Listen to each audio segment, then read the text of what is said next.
దరిద్రులైన వారిని చూసి తక్కువ చేసి ప్రవర్తించకూడదు.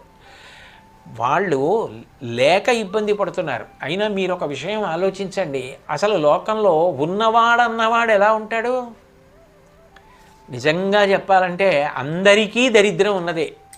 ఎందుకనంటే ఉదాహరణకి నేనున్నాను, నాకు ఆకలేసింది అనుకోండి, అన్నం తినాలి.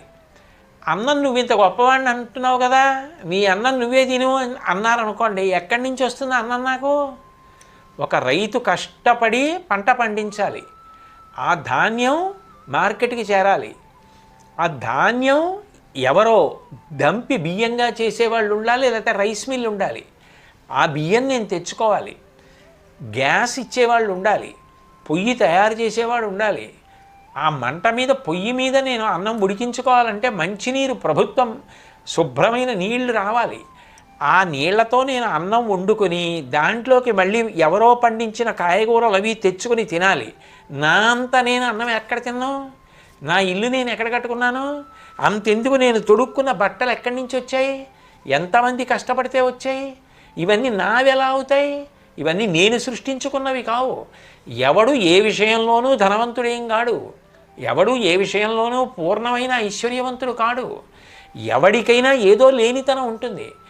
ఏదో లేనితనం ఉంటే ఇతరులు నిన్ను దాన్ని బట్టి వెక్కిరిస్తే ఎంత బాధగా ఉంటుంది. ఇతరులకు లేకపోతే మనం చెయ్యగలిగితే సాయం చేయడం గొప్ప, అంతేకాని వారికి లేదు అని విమర్శించడం ఎంత దారుణమైన విషయం.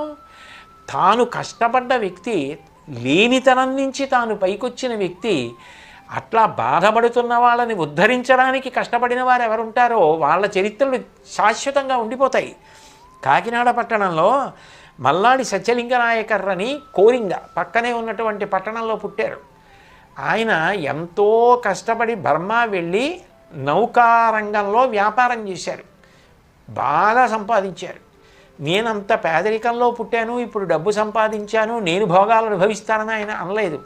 ఆయన 1915 సంవత్సరంలో మరణించడానికి ముందు ఒక ట్రస్ట్ ఏర్పాటు చేసి తాను సంపాదించిన ధనంలో సింహభాగాన్ని ఆ ట్రస్ట్కి ఇచ్చేశారు. ఆ ట్రస్టు విద్య, వైద్యం, వేదం ఇట్లాంటి వాటిని పోషించడానికి పనికొచ్చింది. ఇన్ని వేల మంది పిల్లలు చదువుకున్నారు, పెద్ద కళాశాల, అన్నదానం, ఇన్ని ఆ మహానుభావుడు చేశాడు. తను పేదరికంలోంచి వచ్చారు, కానీ ఇంతమందిని ఉద్ధరించడానికి ఆయన జీవితం కారణమైంది, ఆయన ఐశ్వర్యం కారణమైంది. ఒకరికి లేదని విమర్శించకూడదు. నీకు అవకాశం ఉంటే నువ్వు పెట్టు.